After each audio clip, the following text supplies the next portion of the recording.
welcome to my channel.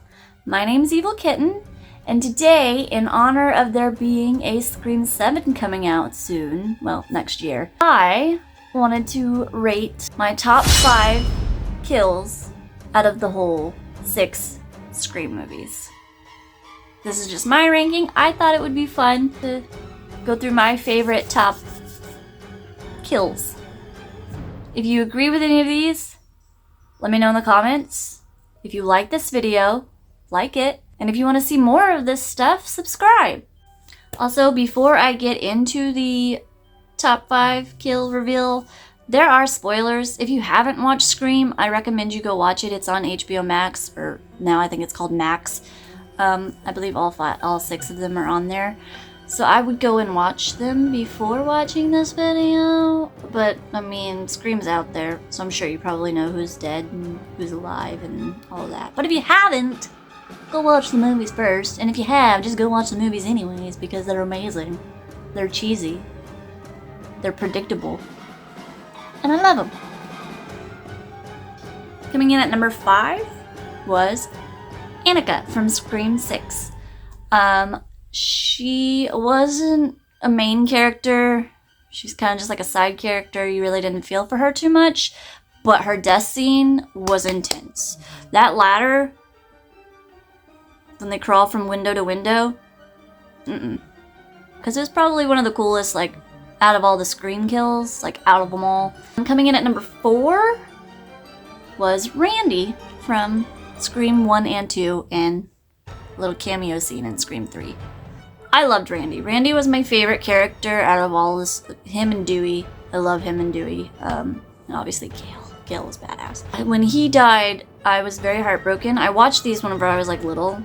I remember like when the 3rd one came out, it was just a cameo video of him talking, and I was in denial that he was dead. So I never really accepted his death. Yeah, Randy is my favorite character, so that one I put that at number 4 because I didn't want Randy to die. Coming in at number 3 is Jennifer from Scream 3. I loved everything about her. The attitude, the quirkiness, the prissiness. I'm a big Parker Posey fan though. I love her. So when she died, I loved how she was still being a sassy ass even when she died. Just mint. So I hated to see her go. I thought her death scene was pretty cool though, with the 2-way mirrors, hidden pathway in the mansion. That was cool. That was a good one. At number 2 is Dewey. I know.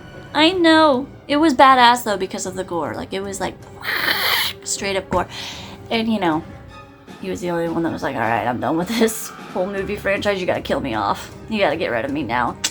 It was sad to see Dewey die, I'm not gonna lie. Poor man's been through a lot. Stabbed how many times, shot how many times. Chose Dewey to be runner-up because it's Dewey. How can you not have Dewey as runner-up, right? Number 1, Casey Becker. I mean, she's the one that started it off, right? She was the OG original death. She was the number 1. Technically Steve was, but she was the reasoning behind it, right? It's intense, it's classic, it's iconic, it's what you think of when you think of Scream. Alright, well, that's gonna do it for my ranking of top kills in the Scream franchise. If you agree with me, let me know. If you disagree with me, let me know by commenting down below.